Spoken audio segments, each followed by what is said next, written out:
आज एक restaurant style recipe आपके साथ शेयर करने जा रही हूँ। रेस्टोरेंट स्टाइल क्या, इस रेसिपी का तो नाम ही उस रेस्टोरेंट पर है जहाँ ये ओरिजिनेट हुई, और ये रेसिपी है दाल बुखारा। तो दाल बुखारा बनती है ये काली वाली उड़द की दाल के साथ, और इसका जन्म हुआ दिल्ली के आईटीसी मौर्या शेरेटन होटल के बुखारा रेस्टोरेंट में, जहां शेफ मदन जायसवाल ने इस दाल का इजाद किया। ये दाल सबको इतनी पसंद आई कि आज ये इंडिया के हर रेस्टोरेंट में बनाई जाती है, और आज मैं भी आपको बनाना सिखाने जा रही हूँ।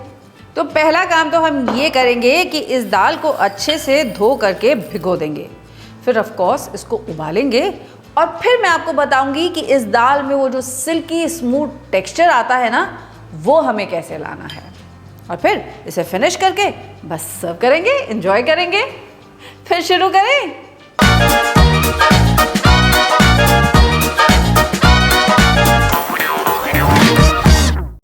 तो बन रही है यहाँ पर दाल बुखारा, और उसके लिए जैसे मैंने आपको बताया हमें चाहिए होगी ये काली उड़द की दाल। अब काली उड़द की दाल भी जानते हैं दो वैरायटी की आती है मार्केट में, एक जो थोड़ी साइज़ में बड़ी होती है, एक जो साइज़ में थोड़ी सी छोटी होती है।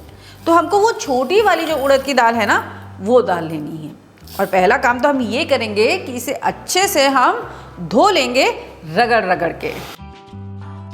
अच्छे से इसे धो देने के बाद ना हम इसे फ्रेश पानी के साथ सोक करके रख देंगे तकरीबन 7 से 8 घंटे के लिए, ताकि ये दाल अच्छे से फूल जाए। अब 7 से 8 घंटे बाद ना ये दाल अच्छे से फूल चुकी होगी। तो हम क्या करेंगे, पहले तो इस दाल को ना खूब अच्छे से रगड़ करके इसको साफ कर लेंगे।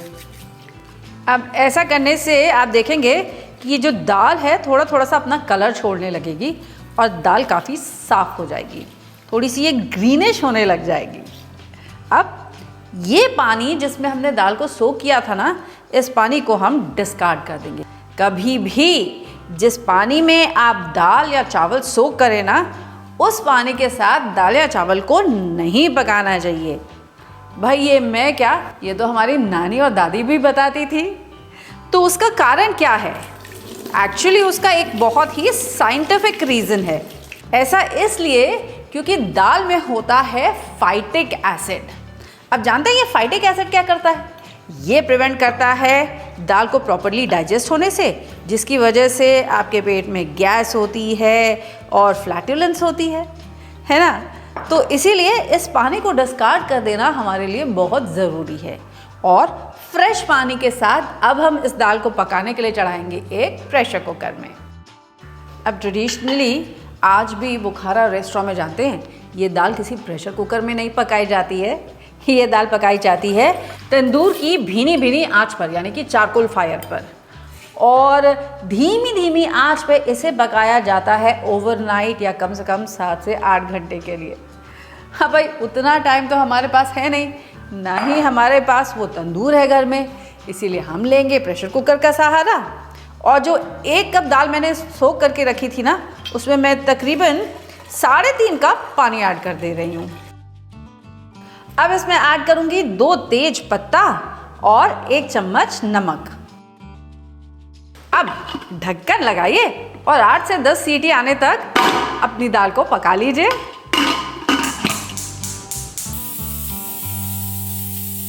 तो हमारी दाल में आ चुकी है 7 सीटियां।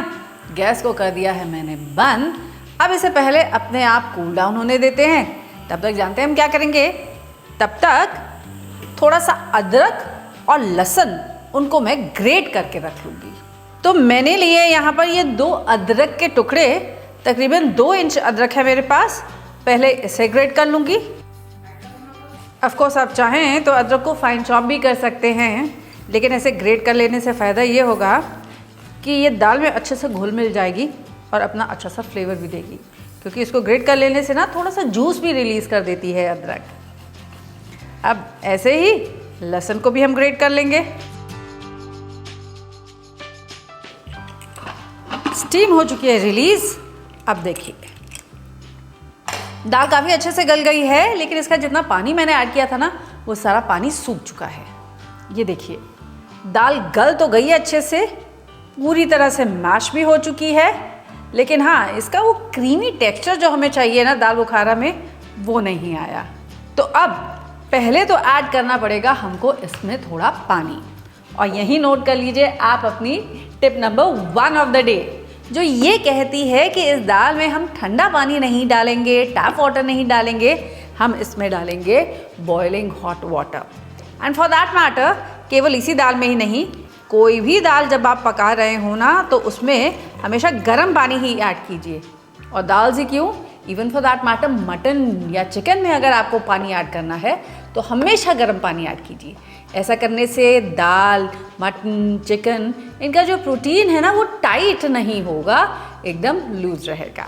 तो तकरीबन 1.5 कप मैंने इसमें पानी और ऐड कर दिया है। और इसी के साथ साथ ये जो अदरक और गार्लिक यानी कि लहसुन है जो मैंने घिस के रखा हुआ है ना, ये भी इसमें ऐड कर देती हूँ। इसी के साथ साथ मैं और इसमें जानते हैं क्या ऐड करूँगी, मैं ऐड करूँगी इसमें 2 चम्मच कश्मीरी रेड चिली पाउडर, 2 चम्मच मक्खन, और इसे अच्छे से मिक्स कीजिए। अच्छा, एक चीज़ और ऐड करनी है अभी हमको, और वो है ये टमेटो प्योरे। अच्छा, मैं ऐड कर रही हूँ बाज़ार की रेडीमेड टमेटो प्योरे। आप चाहें तो फ्रेश रेड टमेटोज़ के बीज हटा करके उसको पीस करके वो टमेटो प्योरे भी इसमें ऐड कर सकते हैं। और अब प्रेशर कुकर का ढक्कन तो हम इसके ऊपर रख देंगे, लेकिन हम इसकी सीटी नहीं लगाएंगे और धीमी आंच पे इसे पकने देंगे अब तकरीबन आधे घंटे के लिए। यानी कि वो जो 8 घंटे का काम है ना, वो आज हो जाएगा 8 सीटी और आधे घंटे में। इस दाल को तब तक पका लेंगे जब तक कि ये अपना स्टार्च नहीं छोड़ देती और एकदम क्रीमी नहीं हो जाती। अब देखिए 25 मिनट के बाद पकते पकते हमारी दाल की रंगत और टेक्सचर काफ़ी बदल गया है।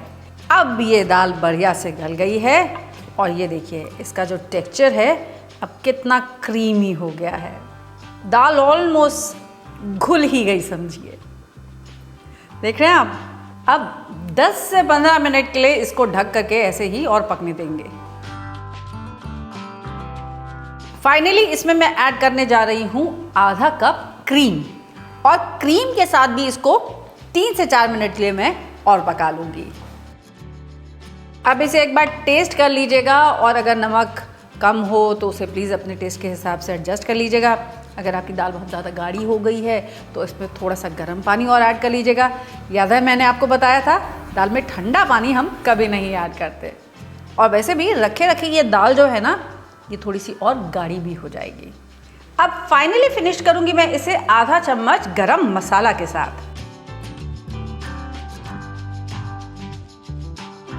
अब दाल को एक बार टेस्ट कर लेते हैं ताकि जो इसका नमक है वो सेट कर सके।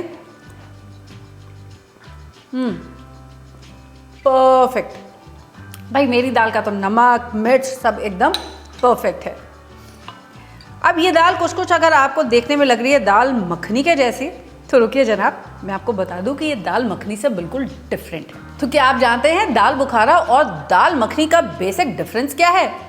दाल बुखारा बनती है केवल काली उड़द की दाल से, और दाल मखनी में पड़ती है उड़द की दाल, राजमा और चने की दाल भी। जहाँ दाल मखनी में हम प्याज लहसुन का देते हैं एक बढ़िया सा तड़का, वहीं दाल बुखारा में ना तो कोई प्याज पड़ता है और ना ही इसमें कोई तड़का दिया जाता है। Seriously no tempering at all. पकते पकते ये अच्छे से घुल जाती है और देखिए एक डिलिशियस सी दाल बुखारा रेडी हो जाती है। तो अब आप भी ये दाल बुखारा घर में ज़रूर ट्राई कीजिएगा और मुझे ज़रूर बताइएगा कि आपको कैसी लगी। और अगर आपसे कोई बोले कि तुमने दाल मखनी बनाई तो उसी ज़रूर बताइएगा। नहीं, ये दाल मखनी नहीं, ये है दाल बुखारा।